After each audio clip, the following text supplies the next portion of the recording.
spent years running, not always with my feet. Sometimes I ran through drink, through drugs, through anger, through work, through distractions, through anything that stopped me sitting still long enough to face what I had become. That is what running looks like. It is not always leaving a room. Sometimes it is staying busy so you do not have to think. Sometimes it is ruining yourself because you do not believe you deserve better. Sometimes it is blaming everyone else because taking responsibility feels too painful. But eventually, the running catches up with you. Eventually, you wake up and realize there is nowhere left to go. The same pain is waiting. The same fear is waiting. The same life you have been trying to escape is still there. And that was the day everything began to change for me. Not because I suddenly felt strong, not because everything was fixed, but because I stopped running. I looked at the damage. I looked at the choices I had made. I looked at what I had lost, and I made one decision. I am going to face this. That decision was not glamorous. It did not happen in a perfect room with perfect music playing. It happened in the mess, in fear, in regret. In the moment I knew the old way of living could not continue. Sometimes you do not need another quote. You do not need another promise that tomorrow will be different. You need a moment of brutal honesty. You need to look yourself in the mirror and say, "This is where I am. This is what I have done. And this is where it ends." Not your life, the running, the excuses, the self-destruction, the lying to yourself, the part of you that keeps choosing temporary relief over a future you can respect. Because every escape has a cost. You escape through alcohol, and it costs you your health. You escape through drugs, and it costs you your peace. You escape through anger, and it costs you relationships. You escape through comfort, and it costs you your potential. You escape through fear, and it costs you years. And one day, you realize the thing you were using to cope is the thing keeping you trapped. I know that feeling. I know what it is like to feel ashamed of your own life, to feel like you have gone too far, to feel like the people around you would be better off without the version of you that keeps letting them down. But hear me. You are not beyond repair. You are not your worst decision.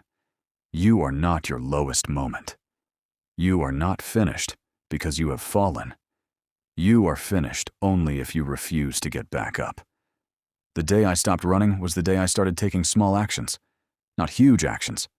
Small ones. Get up. Go to the gym. Drink water. Go for a walk. Go to work. Go to sleep early. Keep one promise. Then repeat it. That was how I rebuilt. One decision at a time. One sober day at a time. One workout at a time. One conversation at a time. One promise at a time. That is how you rebuild trust in yourself. Not by talking about the man you want to become. By giving yourself proof. Proof that you can do hard things. Proof that you can show up when you do not feel like it.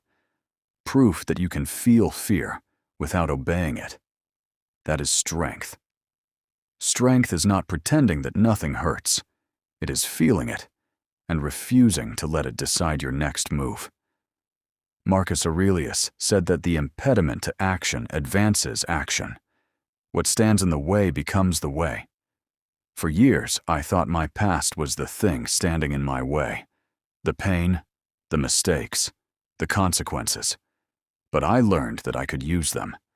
I could let them become the reason I changed. I could turn regret into responsibility.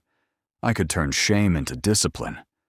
I could turn every bad decision into a reminder of what I never wanted to become again. 15 years ago, I was in prison after drink driving. I remember looking out and thinking about the life I had thrown away. Now I can walk along that same beach sober. I can walk it healthier. I can walk it stronger. I can walk it while building a future. That did not happen overnight.